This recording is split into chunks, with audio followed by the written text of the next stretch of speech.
Hello welcome दोस्तों, स्वागत करता हूँ फिर सबका अपने इस चैनल में। तो गाइस, इस वीडियो में हम बात करेंगे बिटकॉइन के बारे में और यहाँ पे डिटेल्स में डिस्कस करेंगे डॉट कॉइन के बारे में, सोलाना कॉइन के बारे में और डिटेल्स में यहाँ पे हम डिस्कस करेंगे लूना कॉइन को लेकर बाइनेंस के सीईओ ने जो स्टेटमेंट दिया है उसके ऊपर भी डिटेल्स में इस वीडियो के अंदर डिस्कस करने की कोशिश करूंगा। तो बाकी अगर आप पहली बार चैनल पर विजिट करो तो मेक श्योर आपने ऑलरेडी चैनल को सब्सक्राइब भी कर दिया होगा। टेलीग्राम चैनल को भी अगर आप ज्वाइन करना चाहते हो, लिंक मैंने डिस्क्रिप्शन में ऑलरेडी डाल के रखा हुआ है, तो वहां से जाकर हमारे टेलीग्राम चैनल को भी ज्वाइन जरूर से कर सकते हो।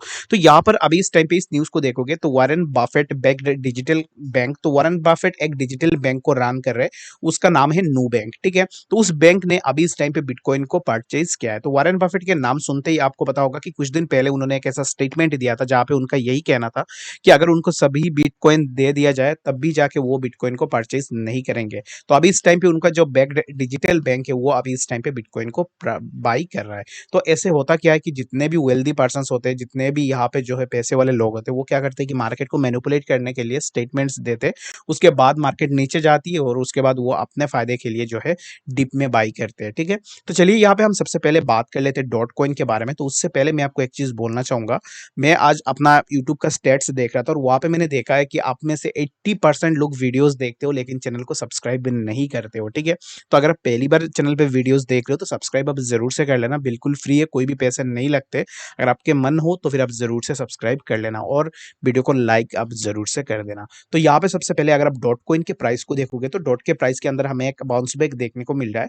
डॉट का प्राइस जब यहाँ पर था $8 के आसपास था, तब भी मैंने आपको बोला था कि डॉट फंडामेंटली बहुत ज्यादा स्ट्रॉन्ग है, आप डॉट कॉइन के अंदर जरूर से एंट्री बना सकते हो। तो जितने भी लोगों ने डॉट कॉइन के अंदर एंट्री लिया है, यहाँ पर अगर किसी ने एंट्री लिया है, वेल एंड गुड, अभी इसका बहुत अच्छा खासा प्रॉफिट हो रहा होगा। लेट सपोज यहाँ पर भी किसी ने एंट्री लिया होगा तो मैं उसको यही बोलूंगा कि अभी इस टाइम पे आपको टेंशन लेने की कोई भी जरूरत नहीं है, क्योंकि डॉट फंडामेंटली बहुत ज्यादा स्ट्रॉन्ग है और डॉट कॉइन के अंदर आपको एक अच्छा खासा अपवर्ड मूवमेंट देखने को मिलेगा। लेट सपोज अगर आपने यहाँ पर कहीं पे डॉट कॉइन को परचेज किया होगा $7 या $8 के आसपास, तो आप यहाँ पर ये वाली जो जोन है, इस जोन के अकॉर्डिंग आप अपना सेल जरूर से कर सकते हो। तो यहाँ पर अगर आप अपना सेल करोगे, अपना प्रॉफिट को बुक करोगे, इन दैट केस क्या होगा कि अभी इस टाइम पे डॉट कॉइन का प्राइस ऊपर जा रहा है, डजंट मीन की डॉट का प्राइस आपको डायरेक्टली ये वाली जो जोन है इस जोन के आसपास देखने को मिलेगा। तो यहाँ से प्राइस के अंदर हमें एक यहाँ पे जो है रिजेक्शन देखने को मिल सकता है और प्राइस फिर से आपको काइंड ऑफ जो है यहाँ पे $11 $9 के आसपास देखने को मिल सकता है। तो मैं रिक्वेस्ट यही करूंगा कि अगर आप इस टाइम पे प्रॉफिट बुक करना चाहते हो तो फॉर श्योर आप प्रॉफिट को जरूर से बुक कर सकते हो। तो डॉट कॉइन के लिए यहाँ पे सबसे बड़ा जो रेजिस्टेंस हमें देखने को मिलेगा वो मिलेगा यहाँ पर, ये वाली जो जोन है 11.64, यहाँ पे हमारा मूविंग एवरेज का रेजिस्टेंस है। तो मूविंग एवरेज के रेजिस्टेंस से हमें एक रेजिस्टेंस देखने को मिलेगा। अगर बाई चांस ये वाली जो जोन है इसको ब्रेक कर लेती है तो उसके बाद जो है हमें डॉट कॉइन का प्राइस यहाँ पर देखने को मिलेगा ओवरबॉट कंडीशन के अंदर। जब भी किसी कॉइन के प्राइस ओवरबॉट कंडीशन के अंदर जाती है तो इन दैट केस हमें प्राइस के अंदर थोड़ा डाउनफॉल देखने को मिलता है। और उसके बाद हमें डॉट कॉइन के लिए फाइनली जो रेजिस्टेंस हमें देखने को मिलेगा वो मिलेगा $14 के आसपास। अगर बीटीसी के अंदर कोई भी डाउनफॉल नहीं आती है तो इन दैट केस आपको डॉट के प्राइस के अंदर भी एक अच्छा खासा अपवर्ड मूवमेंट देखने को मिल सकता है। तो बिटकॉइन के ऊपर मैं इस वीडियो के अंदर डिस्कस नहीं करूंगा, मैं अब जस्ट आपको यही बोलूंगा कि बिटकॉइन का चार्ट मैं अपने टेलीग्राम चैनल पे ऑलरेडी डाल चुका हूं, तो वहां से जाकर बिटकॉइन के चार्ट को जरूर से देख सकते हो। ठीक है, तो यहाँ पर आपको डॉट कॉइन के बारे में समझ में आ गया होगा और जितने भी लोग अभी इस टाइम पे सोच रहे हैं डॉट कॉइन के अंदर एंट्री लेने के लिए, तो मैं आपको यही बोलूंगा कि अभी इस टाइम के लिए आप वेट करो। इस टाइम पे अगर आप डॉट कॉइन में एंट्री लोगे तो यहाँ पे आपके लॉस होने के चांसेस भी बहुत ज्यादा हो सकते हैं, तो इसके लिए आपको अभी इस टाइम पे बिल्कुल भी एंट्री नहीं लेनी है। तो चलिए यहाँ पे हम बात कर लेते हैं सोलाना कॉइन के बारे में। तो सोलाना की अगर आप इस टाइम पे प्राइस को देखोगे तो सोलाना का प्राइस हमारा जो यहाँ पर वॉलिंजर बैंड का जो मिडिल बैंड है उस बैंड से अभी इस टाइम पे रेजिस्टेंस ले रहा है और यहाँ पे जो है $55 के आसपास हमें इस टाइम पे सोलाना का प्राइस देखने को मिल रहा है। तो अगर आपने ऑलरेडी सोलाना को यहाँ पर कहीं पे परचेज किया है तो यहाँ पर ये वाली जो जोन है, इस जोन के अकॉर्डिंग आप अपना एक स्मॉल अमाउंट में प्रॉफिट को बुक कर सकते हो अगर आप करना चाहते हो। बाकी यहाँ से ये वाली जो जोन है, इस जोन से हमें एक रिजेक्शन देखने को मिल सकता है और यहाँ से फिर से हमें प्राइस के अंदर एक अपवर्ड मूवमेंट देखने को मिल सकता है।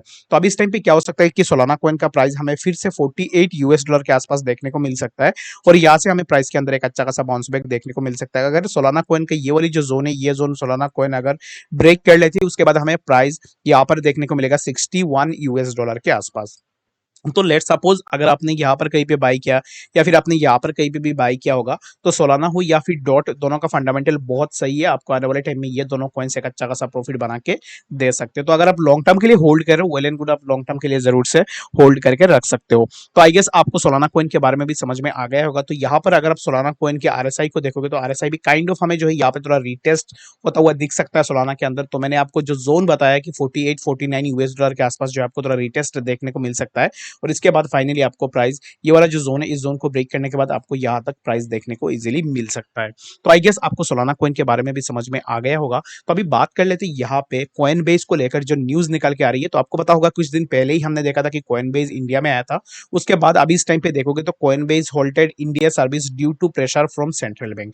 तो यहाँ पे कॉइनबेस ने अपना जो भी सर्विसेज है वो इंडिया में अभी इस टाइम पे बंद कर दिया है just because of central bank. तो यहाँ पे सेंट्रल बैंक उनको प्रेशराइज कर रही थी। जैसे कि आपको पता होगा कि Coinbase allowed purchase of crypto in India via UPI in April. तो यहाँ पे कॉइनबेस ने अप्रैल के अंदर अपने जो भी इन्वेस्टर्स थे जो भी ट्रेडर्स थे उनको अलाउ कर रही थी कि यूपीआई से आप अपने पैसे डाल सकते हो कॉइनबेस के अंदर, उसके बाद आप ट्रेड कर सकते हो। तो कुछ दिन पहले ही हमने देखा है कि यूपीआई को लेकर यहाँ पे कुछ चर्चा चल रहा है और जहाँ पे जो है सेंट्रल बैंक्स ने अभी यूपीआई सर्विसेज बंद कर दी है जितने भी क्रिप्टो एक्सचेंजेस है उनके ऊपर। फॉर दैट रीजन कॉइनबेस ने जो है अपना सर्विसेज इंडिया के अंदर बंद कर दिया है। तो ये एक नेगेटिव न्यूज है ओवरऑल क्रिप्टो मार्केट के लिए। तो अभी इस टाइम पे बात कर लेते हैं कि लूना कॉइन को लेकर। तो लूना कॉइन के अंदर आप में से बहुत सारे लोगों ने ऑलरेडी अपना इन्वेस्टमेंट भी करके रखा हुआ है। लूना के ऊपर मैंने बहुत सारे वीडियोस बनाया है और वहाँ पे मैंने आप लोगों को अच्छे से समझाने की कोशिश भी किया है कि लूना के अंदर आपको इन्वेस्ट नहीं करनी है, इन्वेस्ट करने से क्या हो सकता है। तो अभी इस टाइम पे अगर आप देखोगे तो बाइनेंस का जो सीईओ है उनको पूछा गया था कि ट्विटर के अंदर कि अभी इस टाइम पे क्यों आपने जो है लूना यूएसटी एंड लूना जो कॉइन है उसको डिसेबल कर दिया है, ठीक है, डिलिस्ट कर दिया है। तो अभी इस टाइम पे इसके रेस्पॉन्स में उन्होंने यही कहा है, at Binance we prioritize user protection, we made the decision to suspend Luna and UST trading, that's why. तो यहाँ पे उन्होंने कुछ ऐसे टॉपिक्स और मेंशंस किया हुआ है जहाँ पे उनका यही कहना है कि उन्होंने यहाँ पे जो लूना को डिलिस्ट किया है उसके पीछे रीजन यही है कि लूना का जो exponential amount of new Luna mint हो रहे थे। जो जैसे कि यहाँ पे लूना इकोसिस्टम के अंदर ऐसे ब्लॉकचेन के अंदर कुछ सिस्टम था जिससे क्या हो रहा था कि जब लूना यूएसडीटी का प्राइस गिर रहा था तब जब भी आप बाई कर रहे हो उसमें क्या हो रहे थे कि नया लूना कॉइन जो है मिंट हो रहे थे जिसके कारण उसका वैल्यू जो है आपको बहुत कम देखने को मिल रहा था।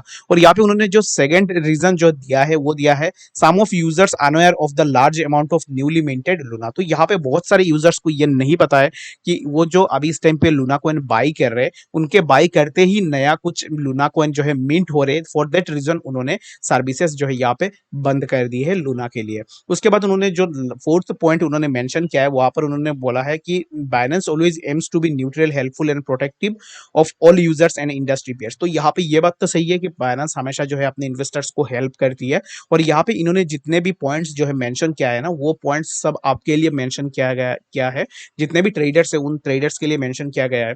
तो लेट्स सपोज कि अभी इस टाइम पे आपको लग रहा है कि लूना कॉइन का प्राइस हमें बहुत ज्यादा नीचे देखने को मिल रहा है, आप जाके 10,000 रुपीज लगा रहे हो। तो इन दैट केस क्या हो रहा है, बाइनेंस को ये चीज पता है कि लूना का जो यहाँ पे कॉइन है वो मिंट हो रहे थे कि हर एक परचेज के बाद, जहां तक कि हर एक परचेज के बाद हर एक कॉइन का जो यहाँ पे सर्कुलेटिंग सप्लाई वो थोड़ा बहुत कम होनी चाहिए, लेकिन लूना के अंदर वो मिंट हो रहे थे। फॉर दैट रीजन उन्होंने जो है यहाँ पे लूना पेयर्स को होल्ड कर दिया था, ठीक है। तो आई गेस इस वीडियो के अंदर आपको सब कुछ क्लियरली समझ में आ गया होगा। बाकी अगर आपके मन में कोई भी डाउट या फिर क्वेश्चन होगा किसी भी चीज को लेकर आप मुझे जरूर से बता सकते हो और मिलेंगे नेक्स्ट ऐसे किसी अच्छी इन्फॉर्मेटिव अपडेट्स के साथ। तब तक के लिए